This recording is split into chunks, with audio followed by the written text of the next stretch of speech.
Dear Atheist, this is to R.S.V.P. to the invitation that was really not an invitation. I know to state this because on the invitation I received in the mail it was clearly stamped. This is not an invitation, but please R.S.V.P. so we can have an accurate head count. I suppose this statement's irony is not singular, nor is it any more powerful than the others employed in this mind game you propose. But let me spend a moment on it anyway. I gather by claiming this is not an invitation that you're trying to negate an agenda, possibly even trying to distinguish yourself from me, because you certainly don't want to be considered a person interested in proselytizing. That is only for wacko fundamentalists, whom you diligently fight against. While in doing so, I'm here to report you look a fool. For what do you get so passionate about, if not the possibility of deconverting me from my indoctrinated mythological legend that has me so trapped and inches from delusion? Why vehemently argue about something you don't even believe exists? If you're right, you make us both fools to even engage in the very conversation. After all, who gains anything to sit and argue whether Santa really comes down the chimney or uses the front door? Your passion betrays you just as much as the stamp making a claim that an invitation isn't one. You have an agenda. You have a stance. And you believe yourself correct to the point of righteousness, though it be self-made and based in worldly pride. Why else waste your time looking to cure me from the mental hospital, lest you believe your worldview is the better choice and mine is the source of the illness? If all things were equal and this were not an invitation, it would satisfy you that I not be bothered to come at all. And if I did show up, you might give me a nod so much as embrace me, it wouldn't matter. But you would love nothing more than to have evidence that you do have power to persuade and heal the sick. Yet this revelation brings you nausea as it renders you a hypocrite. I digress at this point, though, because the main object of this RSVP is not to expose your failure to cloak the invitation or your excitement that I might join you, but rather explain to you why I cannot come to the Freethinkers Party. In fact, I cannot make it to this one or any other event of its kind down the road, which leads me to my next point of irony. I would rather you have called this party by another name, just so it would be less absurd and embarrassing to have to correct you about. You see, I really do like you. In fact, by the work God has done in me, I've learned to fancy you to the point of love. So in a loving fashion, let me beg that you at least change the name of your party before the next round of invitations goes out, to at least help you save some face. That is, of course, if you don't finally relent to my proselytizing and fall on that face of yours to surrender once and for all. You may as well have a small victory, though, if you choose not to have final victory. However, I doubt it will bring you comfort in eternity. Your error is simple, dear friend. You have invited me to get inside a box that your invitation describes to be opposite of its function. This box is a freedom box by your description. To get inside of it will free me from my delusions, my mythology, and my failure to see life for what it is. Yet the boundaries of a box quite simply reveal a lack of freedom, do they not? So perhaps the problem is you've left your bifocals behind and you're pointing to a box thinking it a vast endless space where freedom can truly be experienced.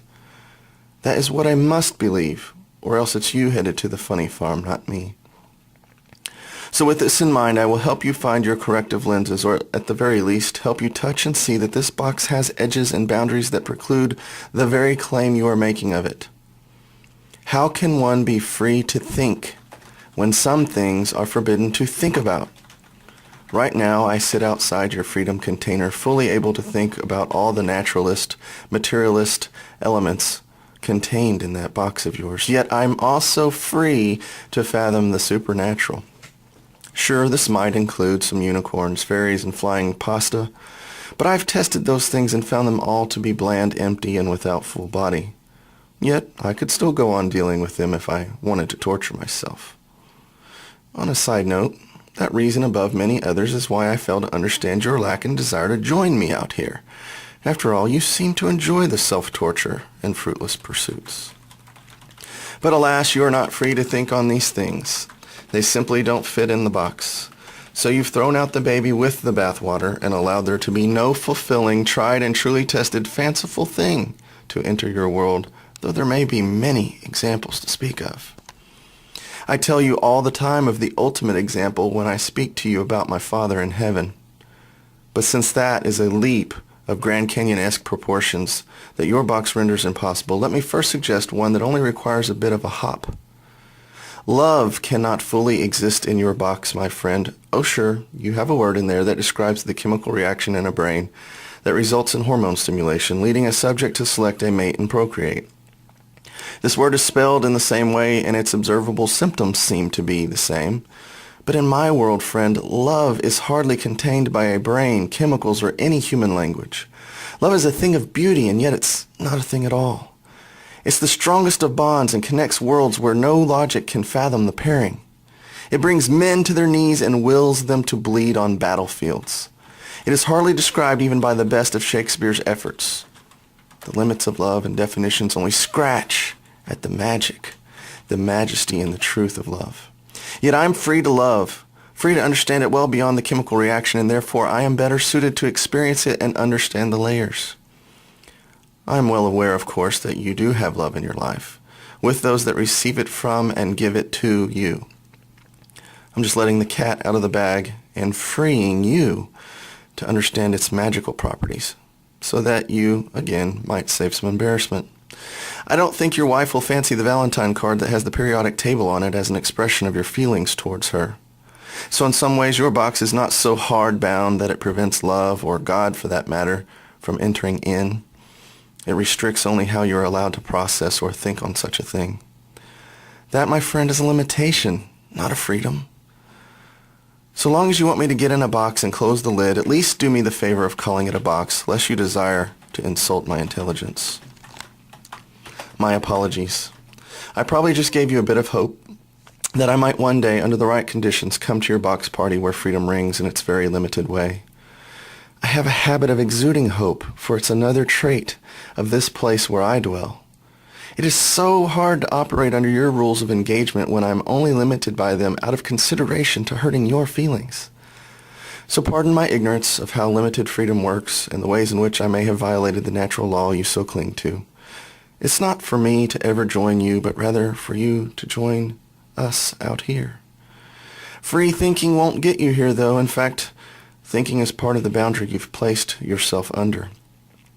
If human thought were such an awesome thing as compared to God, it would pale in comparison and hardly be worthy of worship.